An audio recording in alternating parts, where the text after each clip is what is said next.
Ошол кездерде айыл аймакта атайын таштандыларды чыгаруу ишканасы, аларды жайгаштыруу полигондору жок болуп, биз үчүн аябай чоң бир көйгөй болгон. Биз Бүргөндү достук эки айыл өкмөт биргеликте Швейцария өлкөсү каржыланган жергиликтүү деңгээлде калкка кызмат көрсөтүү долбоорунун алкагында достук тазалык ишканасын уюштурдук, мыйзамдуу жолго түшүрдүк. Камераны бул жерден карап отурганда деле, карабай турган убакта деле эгер кыймыл боло турган болсо, анда кабарлоо келет.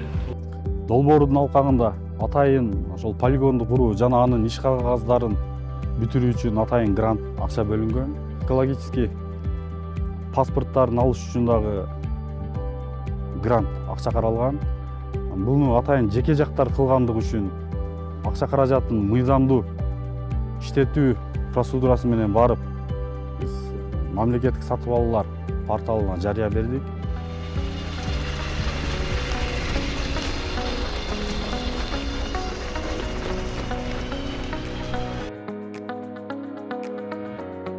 Полигон коргон болгон. Ал жерге биз долбоордун алкагында 4 гектар 60 соток жерде коргон жасадык. Ал жерге КПБ, инвентар, имараттарды салдык, дезинфекционный ванналарды курдук. Бүгүнкү күндө келишимдер 2022 жылдан баштап түзүлүп баштаган. Атайын кос субъекттер менен жалпы калктын арасында келишимдер түзүлүп, бүгүнкү күндө жакшы жылдан жылга көбөйүү болуп жатат.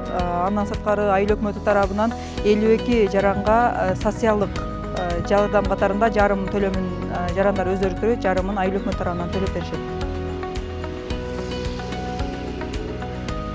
Азыркы убакта ушу өкмөтүбүз менен элдин ортосунда тыгыз байланыштабыз. Договор, кадимкидей договор менен кол коюп, убагында төгөбүз, биз да төлөмдү убагында төксөк, мусорду да убагында алып кетет.